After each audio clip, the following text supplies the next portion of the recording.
Hi guys, it's Wednesday. Katie texted me and let me know that her internet connection is out, so I'm going to be filling in for her today.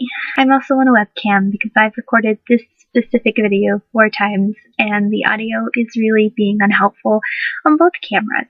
To cut to the chase, today I divided some of my favorite books into 5 categories, and I'm going to share those books with you today.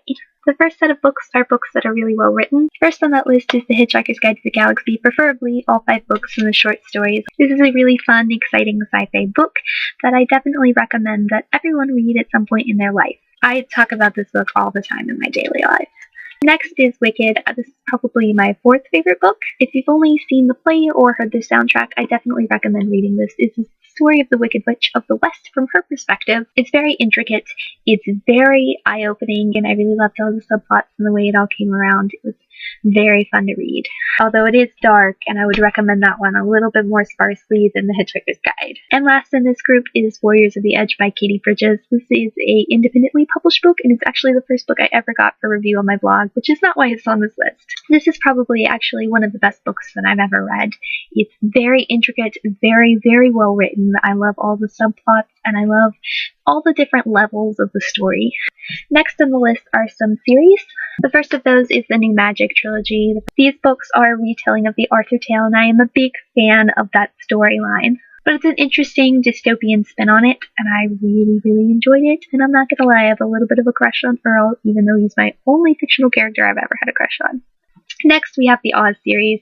The Wizard of Oz is not where it ended. It's a whole series, and I am just positively in love with these books. They are childish, but they are so fun to read, and they are so fun to look at all the different lore, and I just really enjoy them. Next are some books that have series, but are kind of separate from the series.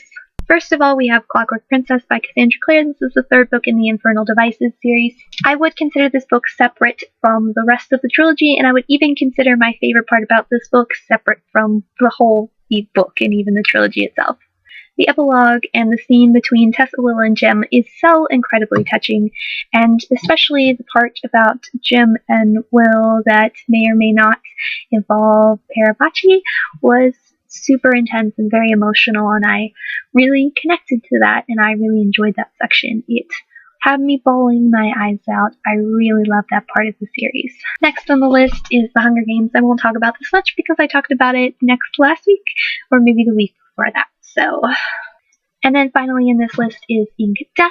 I did not really enjoy Inkheart. I thought Inkspell was very, very good, and this book is just phenomenal. I really love this book. I love the writing, I love the characters, I love the whole storyline, and I have reread this book multiple times and just really enjoyed it and felt very close to it. And I adore this copy. Thank you, Rachel, so much. It is probably one of my favorite gifts I've ever had.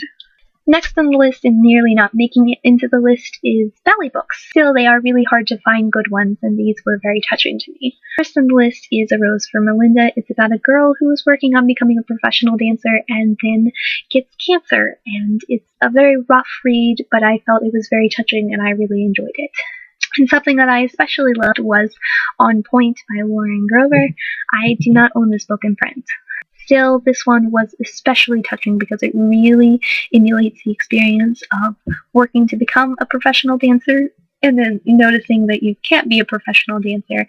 And I don't know if that was so touching because of the way it is written in verse, and I'm not sure if that was so touching because it described the experience so well, or if it was because I was reading it just about the time point in my life where that was happening to me as well. But I really, really love that book, and if you are interested in ballet, if you are interested in becoming a professional, if you are interested in just ballet books, I would really recommend that book. I really, really loved it. And finally, and of course not least, are my top 3. First on the list is Amazing Gracie by A.E. Cannon. It's about a girl whose mother is going through depression, and it's also got a lot of life changes going on, and I just really enjoyed all of the relationships in this book, and the book was just very special to me. All of these they're my top 3. Next was Gathering Blue, which my copy got destroyed, so sorry about that. Gathering Blue is the 2nd book in the Giving series. I have not read The Giver. I have not read any of the other books in the series. I just really enjoyed it as a standalone. It is a post-apocalyptic, dystopian sort of story. And finally, but of course not least, is Heart's Blood. This is not Heart's Blood. This is a different book in the series, the only other one I've read. Heart's Blood was very special to me because of the last scene, which appealed to me really idealistically. The scene of rebirth.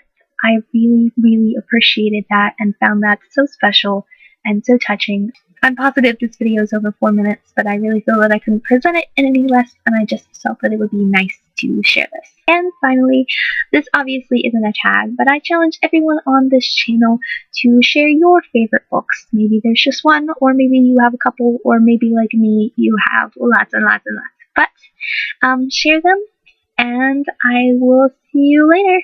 And good luck, Katie. Bye.